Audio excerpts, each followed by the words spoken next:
تو اس کا ایک ہی مقصد ہوتا ہے کہ مجھے منزل مقصود تک پہنچنا ہے۔ یہاں پر ٹھہر کر میں ایک بات بتا دوں، اللہ تعالیٰ نے دنیا کو ہمارے لیے پیدا فرمایا ہے اور ہم لوگوں کو جنت کے لیے پیدا فرمایا ہے۔ اللہ تعالیٰ نے جو اصول بتلایا ہے، اگر ہم اس اصول کو فالو کریں گے، اس اصول پر عمل کریں گے، ان ضوابط پر عمل کریں گے تو یقیناً ہمیں جنت مل جائے گی۔ اگر ہم نہیں کریں گے تو اس کا کرتوت آپ کو ملے گا ہی، دنیا میں بھی مل رہا ہے۔ ٹھیک اسی طرح جب رسول صلی اللہ علیہ وسلم نے عمر رضی اللہ تعالیٰ عنہ سے اس بات کی نصیحت کی کہ تم اپنے زندگی کو ایک مسافر جیسا یا ایک اجنبی شخص جیسا زندگی کو بسر کرو، اس سے یہ معلوم ہوتا ہے حاضرین کہ مسافر جب اپنے گھر سے نکلتا ہے تو اس کا مقصد ہوتا ہے منزل مقصود تک پہنچنا۔ جب وہ تھک جاتا ہے تو کسی پیڑ کے نیچے یا کہیں تھوڑی دیر کے لیے آرام کر لیتے ہیں، پھر وہ چل دیتے ہیں۔ اس مقام کو، اس جگہ کو اپنا گھر نہیں سمجھتے۔ تو یہ ایک مسافر خانہ ہے میرے بھائیوں، اس میں ہمیں ٹھیک اسی طرح ہی سوچنا کہ اس دنیا سے ہمیں جانا ہے، اس دنیا کی تیاری کرنا ہے۔ آپ کا منزل مقصود وہ ہے، یہ نہیں ہے۔ لیکن آج ہم اس دنیا کو اپنا منزل مقصود سمجھ کر بیٹھے ہیں، جس کی وجہ سے نہ ہمارے کانوں تک اللہ تعالیٰ کی آواز پہنچنے کے باوجود ہمارے کان بند ہیں، عمل نہیں آ رہا ہے۔ میرے بھائیوں ایک بات یاد رکھیے، انکار کرنے کی کئی ایک صورت ہے۔ ایک بات آپ نے مجھے بتائی، اس کو انکار کرنے کی کئی ایک صورت ہے، ان میں سے ایک صورت یہ بھی ہے کہ آپ کو کوئی بات بتلائی جائے، اس پر عمل نہ کیا جائے۔ آپ نے سن لی، آپ نے بتایا نہیں، کچھ بھی نہیں بتایا، لیکن آپ نے اس پر عمل نہیں کیے، یہ بھی ایک انکار کرنے کی صورت ہے۔ میرے بھائیوں آپ پر نماز فرض کر دیا گیا ہے، اذان کی آواز پہنچتی ہے، ان کے باوجود آپ اپنے کاروبار سے نہیں آتے۔ آپ یہ سوچ رہے ہیں کہ میرے کاروبار میں نقصان ہو جائے گا، اگر میں ابھی کسٹمر ہے دکان پر، اگر میں ابھی دکان بند کر کے جاؤں گا تو میرے کسٹمر چلے جائیں گے، کاروبار ٹھپ پڑ جائیں گے، تجارت صحیح نہیں چلے گی۔ یہ سوچ ہو جاتے ہیں انسان کی۔ میرے بھائیوں دینے والا تو اللہ تعالیٰ ہے۔ آپ کس کے اوپر بھروسہ کر کے بیٹھے ہیں؟ اس دنیا کی دکان کے اوپر، اس دنیا کی تجارت کے اوپر؟ واللہ اللہ کی قسم یاد رکھیے، اگر وہ چاہے تو آپ کو ایک منٹ میں منہدم کر سکتا ہے، لیکن اس دنیا کی کوئی حیثیت نہیں ہے جس کے بنا پر آپ کو ڈھیل دے دیتا ہے کہ ہاں جاؤ تمہارے دین میں جو اختیار ہے کر لو۔ نہ ہم اپنی زندگی کو مسافری جیسے اختیار کرتے ہیں، نہ اجنبی جیسے اختیار کرتے ہیں۔ اجنبی شخص کیا ہوتا ہے؟ اجنبی شخص کا یہ ہوتا ہے کہ جب وہ کسی مقام پر جاتا ہے، نہ انہیں کوئی جانتا ہے، نہ وہ کسی کو جانتا ہے، بس ان کا ایک مقصد ہوتا ہے، اس کو پورا کر کے پھر وہ لوٹ جاتے ہیں۔ ہمارا گھر تو اخروی زندگی میں ہے، بس ہمیں عارضی طور پر اس دنیا میں بھیجا گیا ہے۔ ہمارا جو مقصد ہے، جس مقصد کے اللہ تعالیٰ نے ہمیں پیدا فرمایا ہے، اس مقصد کو پورا کر کے ہمیں نکالنا ہے۔ بلکہ ہم اس مقصد کو پورا کرنے کے بجائے ہم کیا کرتے ہیں؟ اس دنیا کی الفت میں پڑے ہوئے ہیں۔ آئیے اس دنیا میں زندگی بسر کرنے کا ایک بہترین طریقہ عمر رضی اللہ تعالیٰ عنہ فرماتے ہیں۔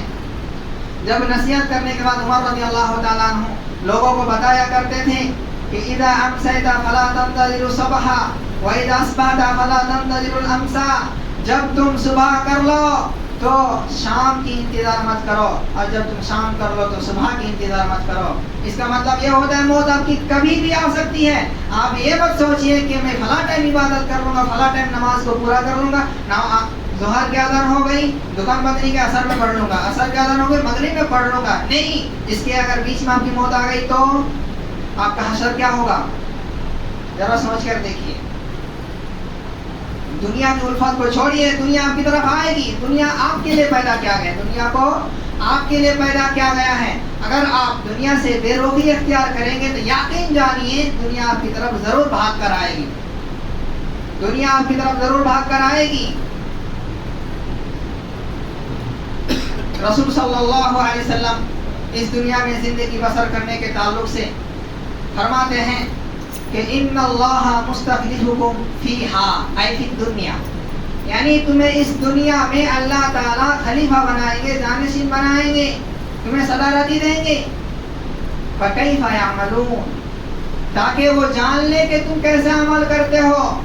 اللہ تعالیٰ اگر اس دنیا میں کسی کو صدارتی دی تو یقین جانیے اللہ تعالیٰ یہ دیکھنا چاہتے ہیں کہ تم کس طرح عمل کرتے ہو. اگر اللہ تعالیٰ نے آپ کی تجارت میں بہت بڑا تجارت دیا ہے، آپ کی بہت بڑی دکان ہے یا آپ کا بہت بڑا کاروبار ہے، آپ کو اس کا مالک بنایا ہے، تو یقین جانیے اللہ تعالیٰ آپ کا وہاں امتحان لے رہا ہے. جب آذان ہو جائے نہیں رکنا ہے، فوراً مسجد کو آنا ہے.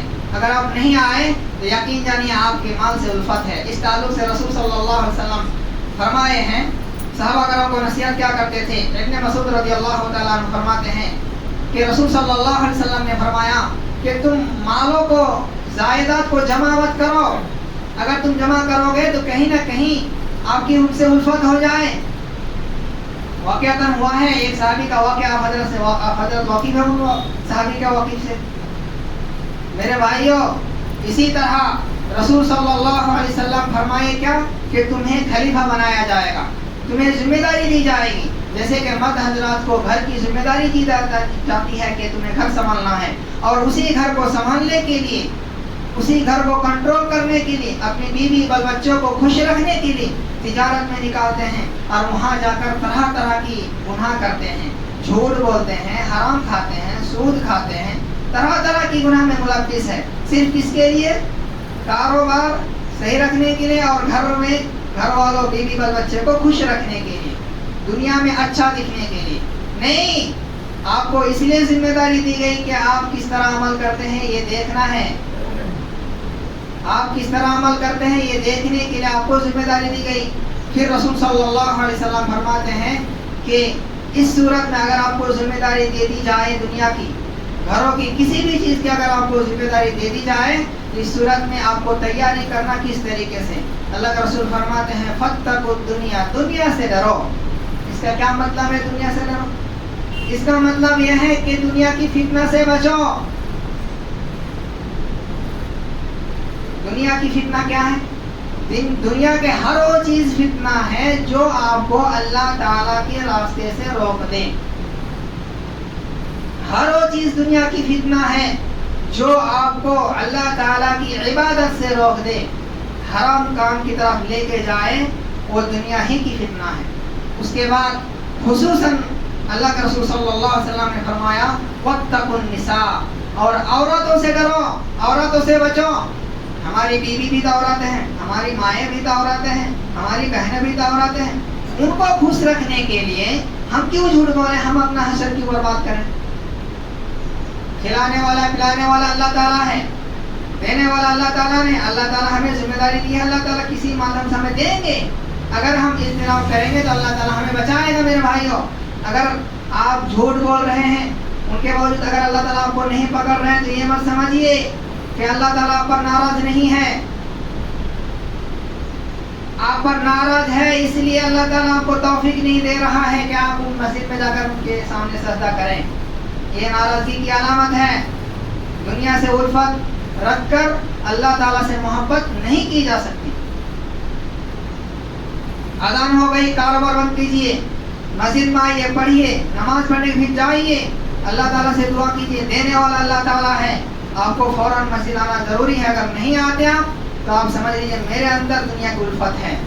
اگر آپ کے اندر دنیا کی الفت ہے تو آپ کے حسر صحیح نہیں ہوگا. میرے بھائیوں، ٹھیک اسی طرح رسول صلی اللہ علیہ وسلم کس طریقے سے اپنی زندگی کو بسر کرتے تھے. یہ تو رسول صلی اللہ علیہ وسلم کی نصیحتیں تھیں اپنے امت کے لیے. رسول صلی اللہ علیہ وسلم کا عمل کیا ہے، ذرا غور کر لیتے ہیں. ابن مسعود رضی اللہ تعالیٰ عنہ فرماتے ہیں کہ ایک دفعہ میں رسول صلی اللہ علیہ وسلم سے ملاقات کرنے کے لیے آپ کے گھر گیا، تو میں دیکھا کہ اللہ کے رسول صلی اللہ علیہ وسلم چٹائی کے اوپر سوئے ہوئے ہیں. کس کے اوپر؟ چٹائی کے اوپر. اور چٹائی کے اوپر سونے کی وجہ سے آپ کے جسم مبارک پر داغ آ چکا ہے، نشانی آ چکی ہے. ابن مسعود فرماتے ہیں کہ اللہ کے رسول کیا ہم آپ کے لیے ایک بستر تیار نہ کر دیں؟ تو اللہ کے رسول نے کیا جواب دیا پتہ ہے؟ کہ میری دنیا سے کوئی الفت نہیں ہے، میں تو ایک مسافر ہوں.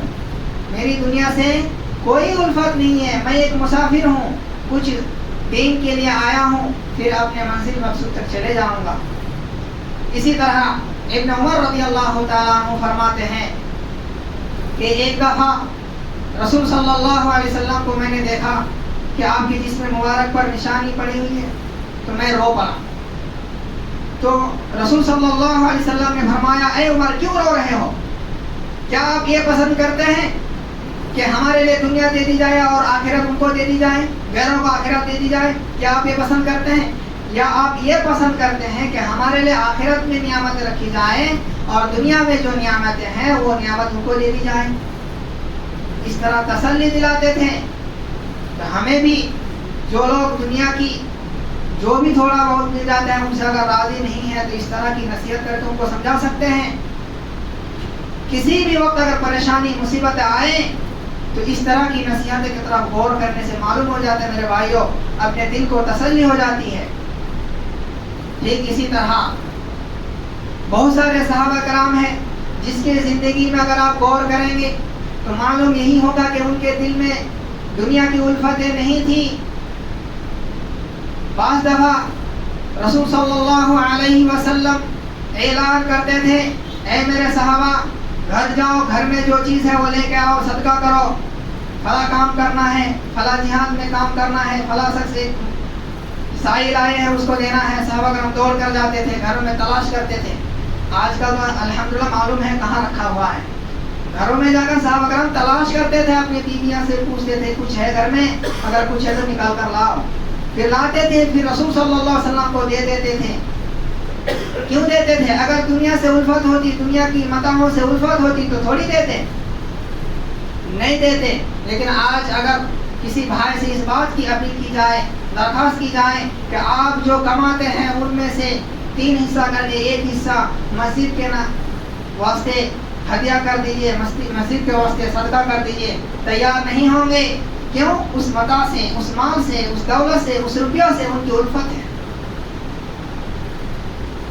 رسول صلی اللہ علیہ وسلم کا یہ بھی فرمان ہے، اللہ تعالیٰ کو وہ چیز بھی پسند ہے جو چیز اللہ کے راہ میں خرچ کی جائے. اگر آپ اس مال کو خرچ نہیں کرتے ہیں، مسجد کے واسطے ہو یا کسی اچھے کام میں، اگر اللہ کے راستے میں اگر آپ خرچ نہیں کرتے تو یقین جانیے وہ مال آپ کو بینیفٹ دینے والا نہیں ہے. وقتی طور پر آپ کو دنیا میں بینیفٹ پہنچا دے گا لیکن آخرت میں نہیں. آپ کو آخرت میں تیار کیا گیا ہے، آپ کو آخرت تیار کرنا ہے آپ کی زندگی کے لیے. اس دنیا کی زندگی، اس دنیا کی متاع سے الفت رکھ کے مسجد میں صدقہ نہ کرنا، مساجد میں، مدرسہ میں اور کہیں محل وغیرہ میں صدقہ نہ کرنا، اس کو قطعاً ترک کر دیجیے. جو بھی ہے جیب میں نکالیے، مسجد کو سے نکالیے. اگر آپ ایک مسجد بنا کر جائیں گے تو جس وقت تک یہ مسجد قائم رہے گی یقین جانیے اگر انسان ہونے کے ناطے انسان سے کچھ گناہ ہو جاتا ہے، پھر وہ جب مر جاتا ہے، انتقال ہو جاتا ہے تو اس کے قبر میں تھوڑی بہت عذاب ہوتا رہتا ہے. تو اللہ تعالیٰ یہ جو نیکیاں پہنچتی رہتی ہے اس کے ذریعے اس کے عذاب کو اختتام کر دیتا ہے، ختم کر دیتا ہے. میرے بھائیو، اس طرح کی موقع اگر کسی کو نصیب ہو تو بڑھ چڑھ کے حصہ لینا چاہیے. یہ مومن کا سیوا ہے. لیکن آج دیکھا جا رہا ہے کوئی کچھ نہیں کر رہے. اگر ان کو بولا جائے کہ بھائی 500 روپیہ اگر مسجد کے دیجیے تو وہ بغیر بولیں گے کہ جی میرا فلاں کام ہے، نہیں ہو رہا، آج کل تجارت صحیح نہیں ہو رہا. نہیں، یہ ناشکر ہے. اگر آپ ناشکری ادا کر رہے ہیں تو آپ کے لیے خیر نہیں ہے. تو اس دنیا سے الفت کو ترک کیجیے اور اللہ تعالیٰ سے الفت کو جوڑیے. قیامت کی زندگی کو اپنے لیے تیار کیجیے، نہ کہ اس دنیا کی عیش و عشرت کے لیے اپنے متاعوں کو روکے رکھیے. نہیں، اس بات کو اللہ تعالیٰ سے آج اس بات کی وعدہ کیجیے کہ میں اپنے مال میں سے 3واں حصہ اللہ کے راستے دے دوں گا. کوئی بات نہیں ہے، آپ 2 ٹائم کھانا کھائیے نا، 3 ٹائم کھا رہے ہیں 2 ٹائم کھائیے، 1 ٹائم کھائیے. ارے رسول صلی اللہ علیہ وسلم صحابہ کی زندگی میں تو غور کیجیے، انہوں نے اپنے مال و متاع کو اللہ کے راستے میں خرچ کرنے کی ہی وجہ سے ان کے گھر میں کھانا نہیں رہتا تھا. دے دیتے تھے، صدقہ کر دیتے تھے، اسی لیے نہیں رہتا تھا. وہ لوگ محنت نہیں کم کرتے تھے، محنت بڑھ چڑھ کے کرتے تھے. آج کے لوگ تو محنت کیا کر رہے ہیں؟ صحابہ کرام جنگلوں میں جاتے تھے، کیا کیا نہیں کرتے تھے، پھر بھی وہ اللہ کی عبادت کرتے تھے اور اپنے اس محنت کی کمائی کو اللہ کے راستے میں خرچ کر دیتے تھے، جس کی وجہ سے ان کے گھر میں کھانا نہیں رہتا تھا. 2 دن چولہا نہیں جلتی تھی. سمجھ رہے ہیں؟ آج ماشاءاللہ ہمارے گھروں میں تو 1 مہینہ 2 مہینہ 1 سال کے کھانا موجود رہتا ہے. نہیں، بڑھ چڑھ کے حصہ لیجیے، آپ 2 ٹائم کھانا کھائیے، اس طرح کے عزم کیجیے، ارادہ کیجیے، اللہ تعالیٰ کی نصرت آئے گی آپ کے ساتھ، جی آئے گی۔ اگر ایک مسلمان بھائی اگر اس طرح کی رول کو فالو کر لے، اسلوب کو فالو کر لے، تو یقین جانیے ایک جب اس طرح کی رول فالو کریں گے تو دوسرا جو مسلمان بھائی ہیں جس کے اندر ایمان ہے وہ بھی اس طرح کرنے کی کوشش کریں گے، بلکہ کریں گے، دھیرے دھیرے اس طرح کی تعداد زیادہ ہوتی جائے گی۔ ہمارے اندر جو کمی ہے یہ کمی نہیں رہے گی۔ آج مساجد میں کچھ نہیں ہے، مسجد میں اگر کچھ کرنے کے لیے بتایا جائے تو 100 روپے میں دیتا ہوں، آپ 100 روپے دیتا ہوں، یہ بھی کہنے کی ضرورت ہے۔ آپ کے لیے ضروری ہے کہ آپ خود اس کام کو کر لیں۔ آپ کے پاس 500 روپیہ ہے تو 500 روپیہ لگا دیجیے۔ حضرت علی رضی اللہ تعالیٰ عنہ کا ایک واقعہ سن لیجیے مختصر۔ ایک دفعہ ایک سائل آئے ہیں حضرت علی رضی اللہ تعالیٰ عنہ کے پاس۔ علی رضی اللہ تعالیٰ عنہ نے اپنے لخت جگر حسن رضی اللہ تعالیٰ عنہ کو بھیجے گا۔ اس نے جا کر فاطمہ سے کہا امی جان ابو جی 1 رقم مانگے ہیں اور گھر میں صرف 6 رقم ہے۔ کتنے رقم ہے؟ 6 رقم ہے، اور شام کو گھر کے لیے غلہ وغیرہ لانا ہے، لیکن اس نے بھیج دیے۔ اب فاطمہ بتا دی کہ 6 رقم ہے، اگر 1 رقم دے دیا جائے تو غلہ سے مناسب نہیں ہو پائے گا، تو حسن لوٹ کے آ گئے۔ پھر علی رضی اللہ تعالیٰ نے بھیجے کہ 6 کے 6 رقم لے کے آؤ۔ 6 کے 6 رقم لے کے آئے، اس سائل کو دے دیے۔ آج اگر مساجد، مدارس یا کوئی غریب مسلمان بھائی محتاج ہے تو ان کو دینا چاہیے۔ میرے بھائیوں، اپنے آخرت کو تیار کیجیے۔ اللہ تعالیٰ نے اگر آپ کو نعمتوں سے نوازا ہے، دولتوں سے نوازا ہے، تو آپ کیوں غفلت برت رہے ہیں؟ اپنے حشر کو کیوں برباد کر رہے ہیں؟ آپ کو اللہ تعالیٰ مال و متاع نواز کر آپ کی امتحان لے رہا ہے۔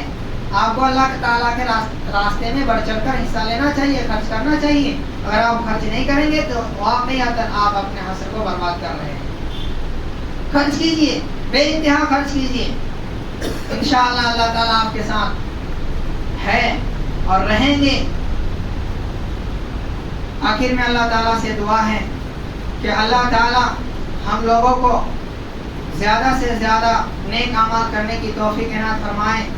ہمارے مسلمان جن بھائیوں کے اندر اس دنیا کی الفت ہے، جس کے بنا پر وہ اپنے مال و متاع کو اللہ کے راہ میں خرچ نہیں کر رہے ہیں یا اللہ کی عبادت نہیں کر رہے ہیں، اے اللہ تو ان کے دل سے دنیا کی الفت کو ترک کر کے ہٹا کر آخرت کی الفت کو ڈال دیں اور تیری عبادت کرنے کی توفیق عنایت فرما۔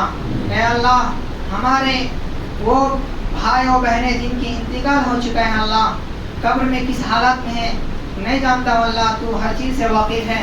اللہ تعالیٰ اگر کوئی مسلمان بھائی قبر میں عذاب میں مبتلا ہے، اللہ تو ان کے عذاب کو دور فرما۔ اللہ تو وہو علی کل شیء قدیر ہے، اللہ تو غفور و غفار ہے، رحمان و رحیم ہے۔ اللہ اسی طرح اس مسجد میں حصہ لینے والے، اس مسجد میں کام کرنے والے کو اللہ تعالیٰ مزید توفیق دے، مزید حوصلہ افزائی کرے، اور جو بھائی اس مسجد میں کام نہیں کر رہے ہیں ان لوگوں کو توفیق دے اور ان کی مال و متاع کو اس مسجد کے واسطے ہدیہ کرنے کی، صدقہ کرنے کی توفیق عنایت فرمائے۔ اے اللہ ہم گنہگار بندہ ہیں، اللہ جب ہم سے کوئی گناہ ہو جاتی ہے تو تیری توفیق رکاوٹ بن جاتا ہے۔ اللہ ہم سے جو گناہ ہو گئی اللہ تو مجھے اور ہمارے مسلمان بھائیوں کو معاف فرما دے اللہ، اور تیری نیک توفیق ہمیں عنایت فرمائے اللہ۔ آمین۔ بارک اللہ لنا ولکم فی القرآن العظیم ونفعنا ایاکم بالآیات وذکر الحکیم، انہ تعالی جواد ملک الرؤوف الرحیم۔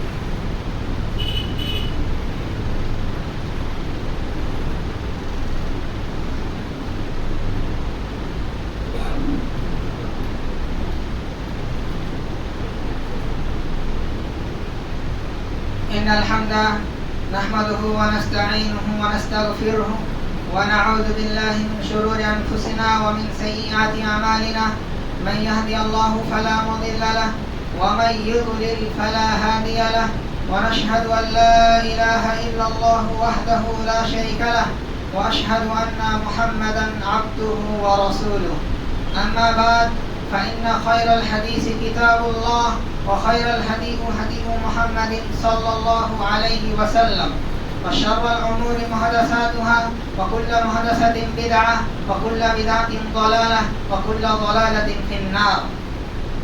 فقد قال الله تبارك وتعالى في القرآن الكريم: أعوذ بالله من الشيطان الرجيم. يا إن الله وملائكته يصلون على النبي يا أيها الذين آمنوا صلوا عليه وسلموا تسليما. اللهم انصر من نصر دين محمد صلى الله عليه وسلم واجعلنا منهم، واخذل من خذل دين محمد صلى الله عليه وسلم واجعلنا منهم. آمين. عباد الله رحمكم الله، إن الله يأمركم بالعدل والإحسان وإيتاء ذي القربى وينهى عن الفحشاء والمنكر والبغي يعظكم لعلكم تذكرون.